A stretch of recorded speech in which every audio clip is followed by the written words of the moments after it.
ZEE5 ಇರುವಾಗ ನೀವು ನಿಮ್ಮ ನೆಚ್ಚಿನ ಶೋಗಳನ್ನ ಎಂದಿಗೂ ಮಿಸ್ ಮಾಡಿಕೊಳ್ಳುವುದಿಲ್ಲ. ಅದು ಸಂಪೂರ್ಣ ಉಚಿತವಾಗಿ. ನನ್ನ ಮನಸ್ಸಲ್ಲಿ ಆ ಥರದ್ದೆಲ್ಲ ಏನಿಲ್ಲ ಕಾಂತ. ಮತ್ತೆ ನೀವೇನೇ ಹೇಳ್ಬೋದು, ಯಾವ ಸಂಬಂಧಗಳ ಬಗ್ಗೆ ಬೇಕಂದ್ರೂ ಮಾತಾಡ್ಬೋದು. ಆದರೆ ನಾನು ಯಜಮಾನ್ರ ಮೇಲಿಟ್ಟಿರೋ ಪ್ರೀತಿ ಗೌರವ ಎಲ್ಲ ಸಂಬಂಧಗಳನ್ನೂ ಮೀರಿತ್ತು. ಯಜಮಾನ್ರು ಯಾವತ್ತಿದ್ರೂ ನನಗೆ ದೇವ್ರಿದ್ದಂಗೆ, ನಾನು ಅವ್ರ ಬಂಟ ಇದ್ದಂಗೆ. ಅವ್ರ ಸೇವೆ ಮಾಡೋದಷ್ಟೇ ನನಗೆ ಗೊತ್ತಿರೋದು. ನನ್ನ ಜೀವದ ಮೇಲೆ ಅವ್ರ ಋಣ ಇದೆ, ಅದನ್ನು ತೀರ್ಸೋದಷ್ಟೇ ಕರ್ತವ್ಯ. ಅದಕ್ಕೆ ನಾನು ಹೋಗ್ತಾ ಇದ್ದೀನಿ. ಸರಿಯಾಗಿ ಹೇಳ್ದೆ ಮಗನೆ. ದೊಡ್ಡ ಮನೆ ಸೇವೆ ಮಾಡೋದು ನಮ್ಮ ಕರ್ತವ್ಯ.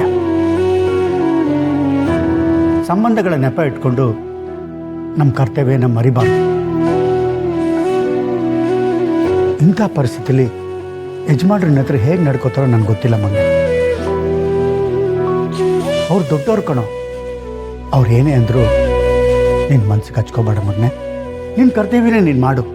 ಹಾಂ ಸರಿಯಪ್ಪ. ಲೇ ವಿಶಾಲು, ಮಗ ಕೆಲ್ಸಕ್ಕೆ ಹೋಗ್ತಾ ಇದ್ದಾನೆ, ತಿಂಡಿ ಕೊಡು.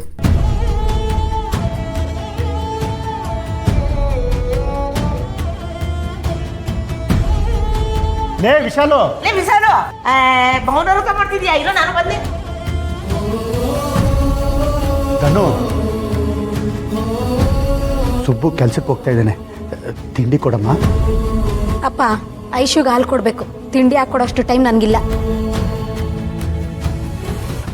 ಲೇ ಧನು, ನಂಗಾರ ಟೈಮ್ ಕೊಡೆ.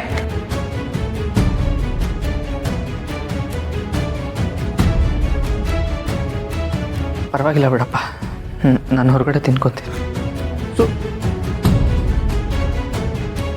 ಈ ಮನೆ ಮಗನಿಗೆ ಇಂಥ ಪರಿಸ್ಥಿತಿ ಆದರೆ ಇನ್ನು ನಮ್ಮ ಶ್ರಾವಣಿ ಮೂರ್ಗತಿ.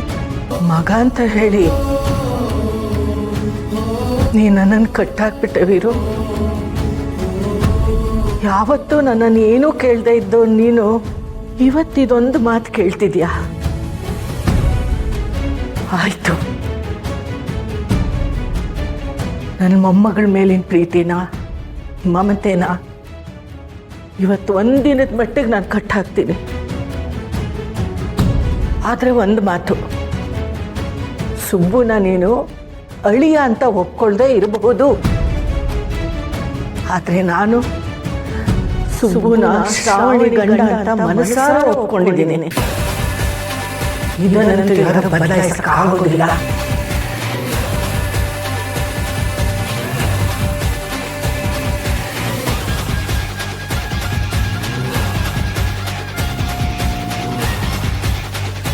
ಸರಿ,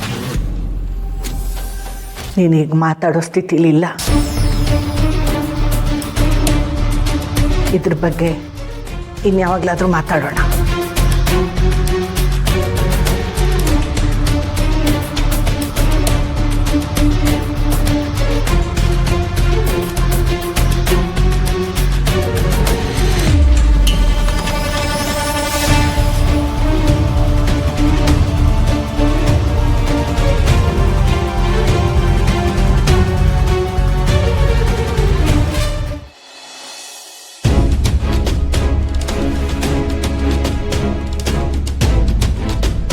ನಾನು ಈಗಾಗಲೇ ಒಂದು ಹುಡುಗಿನ ಪ್ರಾಣಕ್ಕಿಂತ ಹೆಚ್ಚಾಗಿ ಪ್ರೀತಿಸ್ತಾ ಇದ್ದೀನಿ, ಶ್ರೀವಲ್ಲಿ. ಶ್ರೀವಲ್ಲಿನ ಮದುವೆ ಆಗೋಕ್ಕೆ ಒಪ್ಕೊಂಡಿದ್ದೀನಿ. ನಾವಿಬ್ರು ಇನ್ನೇನು ಮದುವೆ ಆಗ್ತಾ ಇದ್ದೀವಿ. ಸುಮ್ಮನೆ ಆ ಸುಳ್ಳನ್ನ ಮುಂದುವರ್ಸೇನು ಪ್ರಯೋಜನ ಇಲ್ಲ. ಅವತ್ತು ನೀನು ಹೇಳಕ್ಕೆ ಬಂದಾಗ ನನ್ನ ಮದುವೆಗೆ ತಯಾರಿರಲಿಲ್ಲ. ಅದರಲ್ಲೂ ನನ್ನ ಮನಸ್ಸಲ್ಲಿ ನಿನ್ನ ಬಗ್ಗೆ ಯಾವ ಭಾವನೆಗಳು ಇರಲಿಲ್ಲ. ಅದಕ್ಕೆ ಆ ಥರ ಸುಳ್ಳು ಹೇಳಿದೆ ಅಷ್ಟೇ, ತಪ್ಪಿಸ್ಕೊಳಕ್ಕೆ. ಹಾಗಿದ್ರೆ ಸುಬ್ಬು ಶ್ರಾವಣಿನ ಪ್ರೀತಿಸ್ತಿರ್ಲಿಲ್ವಾ? ಅಥವಾ ನನ್ನ ಹತ್ರ ಒಂದು ಸುಳ್ಳು ಹೇಳದ್ನ? ಸುಳ್ಳೆ ಆಗಿದ್ರೆ ಅವ್ನು ಯಾಕೆ ನನ್ನ ಮದ್ವೆಗೆ ಒಪ್ಕೊಂಡ?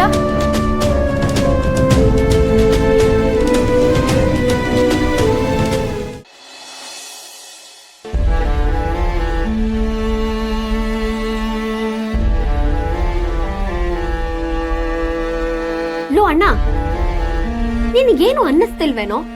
ಮದ್ವೆ ಮುರಿದೋಗಿದೆ, ನಿನಗ್ ದುಃಖ ಆಗ್ತಿಲ್ವಾ? ಕೋಪ ಬರ್ತಿಲ್ವಾ? ನಿದ್ದೆ ಕೆಟ್ಟು ಓಡಾಡ್ಬೇಕು ಅಂತ ಅನ್ನಿಸ್ತಿಲ್ವಾ? ನನಗೇನ್ ಮಾಡ್ಬೇಕು ಅಂತಾನೆ ಗೊತ್ತಾಗ್ತಿಲ್ಲ. ತಲೆ ಎಲ್ಲ ಕೆಟ್ಟು ಹೋಗಿದೆ. ಈ ಕಡೆ ಕೋಪ ಮಾಡ್ಕೊಳ್ಳ, ಇಲ್ಲ ಸಿಟ್ಟು ಮಾಡ್ಕೊಳ್ಳ, ಇಲ್ಲ ಅವನ್ನ ಮರ್ತು ಮುಂದಕ್ಕೆ ಹೋಗ್ಲಾ? ಏನ್ ಮಾಡ್ಬೇಕು ಅಂತಾನೆ ತಿಳಿತಿಲ್ಲ. ಅಲ್ಲಿ ನೋಡಿದ್ರೆ ನಿಮ್ಮಿಬ್ರನ್ನ ದೂರ ಮಾಡ್ತೀನಿ, ನಿಮ್ಮಿಬ್ರನ್ನ ಒಟ್ಟಿಗೆ ಸೇರೋದಕ್ಕೆ ಬಿಡಲ್ಲ, ನಿಮ್ ಜೀವನ ಹಾಳಾಗೋಗುತ್ತೆ ಅಂತ ಏನೇನೋ ಹೇಳಿ ಬಂದಿದ್ದೀನಿ. ಆದ್ರೂ ನನಗ್ ಯಾಕೋ ಸುಬ್ಬು ಮತ್ತೆ ನಂಗೆ ಸಿಗ್ತಾನೆ ಅಂತ ಅನ್ನಿಸ್ತದೆ. ಅಣ್ಣ, ನಿನಗೂ ಹಾಗೆ ಅನ್ನಿಸ್ತಿದೆ ಅಲ್ವಾ? ಗೊತ್ತಿಲ್ಲ. ಗೊತ್ತಿಲ್ವಾ? ಅಣ್ಣ, ನಿನ್ ತಲೆಗಿಲೆ ಕೆಟ್ಟಿದ್ಯಾ? ಅಮ್ಮ ನೋಡಿದ್ರೆ ಅಲ್ಲಿ ಗಲಾಟೆ ಮಾಡ್ಕೊ ಬಂದಿದ್ದಾಳೆ. ಇನ್ನೊಂದು ವಾರದಲ್ಲೇ ನಿನಗ್ ಮದುವೆ ಮಾಡ್ತೀನಿ ಅಂತ ಚಾಲೆಂಜ್ ಹಾಕಿ ಬಂದಿದ್ದಾಳೆ. ನಿನಗ್ ಏನು ಅನ್ನಿಸ್ತಿಲ್ವೇನೋ? ಭಯ ಆಗ್ತಿಲ್ವೇನೋ?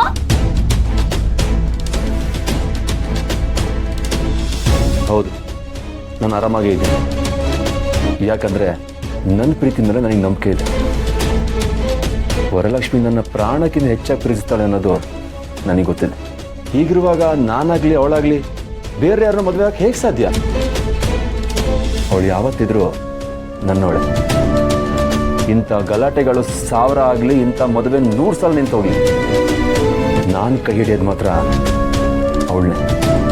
ಅಣ್ಣ, ನೀನ್ ಪ್ರೀತಿ ಮೇಲೆ ನಿನ್ಗೆ ಅಷ್ಟೊಂದು ನಂಬಿಕೆನೇನೋ? ನನಗೆ ಯಾಕೋ ನನ್ನ ಪ್ರೀತಿ ಮೇಲೆ ಅಷ್ಟು ನಂಬಿಕೆ ಇರಲಿಲ್ಲ. ಸುಬ್ಬು ಎಲ್ಲಿ ನನ್ನ ಕೈ ತಪ್ಪು ಹೋಗ್ತಾನೋ, ಇಲ್ಲ ಎಲ್ಲಿ ನನ್ನ ಬಿಟ್ಟು ಹೋಗ್ತಾನೋ ಅಂತ ಭಯನೇ ಇತ್ತು ನನಗೆ. ಒಂದು ದಿವಸನೂ ನಾನು ಸುಬ್ಬು ಹತ್ರ ಹೋಗಿ ನನ್ನ ಪ್ರೀತಿ ಮಾಡ್ತಿದ್ಯಾ ಇಲ್ವಾ ಅಂತ ಸರಿಯಾಗಿ ತಿಳ್ಕೊಂಡೇ ಇಲ್ಲ ನಾನು. ಆದ್ರೆ ನನಗೀಗ್ಲೂ ಅನ್ನಿಸ್ತಿದೆ ಕಣೋ, ಅವನು ಈ ಮದ್ವೆನ ಇಷ್ಟಪಟ್ಟ ಆಗಿಲ್ಲ. ಅದನ್ನ ನೀನು ಹೇಗೆ ಹೇಳ್ತೀಯ? ಏನು ತಿಳ್ಕೊಳ್ದೆ ಸುಮ್ಮನೆ ನೀನು ನಿರ್ಧಾರಕ್ಕೆ ಬರಬೇಡ. ಹೀಗೆ ನಿರ್ಧಾರಕ್ಕೆ ಬಂದೆ ಇಷ್ಟೆಲ್ಲ ಅನಾಹುತ ಆಗಿರೋದು. ಇಲ್ಲ ಅಣ್ಣ, ಇನ್ ಮುಂದೆ ಏನೇ ಕೆಲಸ ಮಾಡಂಗಿದ್ರು ನಾನು ಸರಿಯಾಗಿ ತಿಳ್ಕೊಂಡೇ ಮಾಡ್ತೀನಿ. ಸುಬ್ಬು ಮತ್ತೆ ಶ್ರಾವಣಿ ಮತ್ತೆ ಅಂಥದ್ದೇನೂ ಇಲ್ಲ ಅಂತ ನನಗೆ ಬಲವಾಗಿ ಅನಿಸ್ತಿದೆ. ಅದು ನಿಜನೋ ಸುಳ್ಳು ಅಂತ ನಾನೇ ತಿಳ್ಕೊತೀನಿ.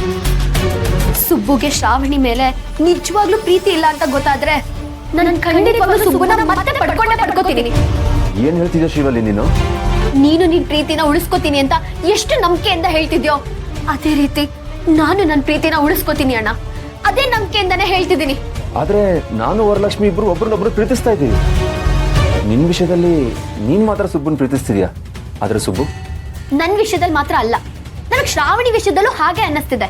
ಸುಬ್ಬು ಶ್ರಾವಣಿನ ಇಷ್ಟಪಡ್ತಿಲ್ಲ ಅನ್ನೋದಾದ್ರೆ ನನಗೂ ಶ್ರಾವಣಿಗೂ ಯಾವುದೇ ರೀತಿ ವ್ಯತ್ಯಾಸ ಇಲ್ಲ. ಸುಬ್ಬು ನನಗೆ ಸಿಗ್ಬೇಕು. ಶ್ರಾವಣಿ ಹೇಗೆ ಆಗ್ಬೇಕಾಗಿರೋ ನನ್ನ ಮದ್ವೆ ನಿಲ್ಸಿದ್ಲೋ ಹಾಗೆ ಅವಳು ಆಗಿರೋ ಮದ್ವೆನ ನಾನು ಕಿತ್ತಾಕ್ತೀನಿ. ಇದು ಸ್ವಾರ್ಥ ಅಲ್ವಾ ಶಿವಲ್ಲಿ? ಅಣ್ಣ, ನಿನ್ ದೃಷ್ಟಿಲಿ ಇದು ಸ್ವಾರ್ಥ ಅನ್ನಿಸ್ಬೋದು, ನನ್ನ ದೃಷ್ಟಿಲಿ ಇದು ಪ್ರೀತಿ. ಅವರಿಬ್ಬರನ್ನ ನಾನು ಅಬ್ಸರ್ವ್ ಮಾಡ್ತೀನಿ, ಗಮನಿಸ್ತೀನಿ. ಸುಬ್ಬುಗೇನಾದ್ರೂ ಶ್ರಾವಣಿ ಮೇಲೆ ಪ್ರೀತಿ ಇಲ್ಲ ಅನ್ನೋದು ನನಗೆ ಗೊತ್ತಾದ್ರೆ ZEE5 ಆಪ್ ಡೌನ್ಲೋಡ್ ಮಾಡಿ ಎಲ್ಲಾ ಸಂಚಿಕೆಗಳನ್ನು ಸಂಪೂರ್ಣ ಉಚಿತವಾಗಿ ನೋಡಿ.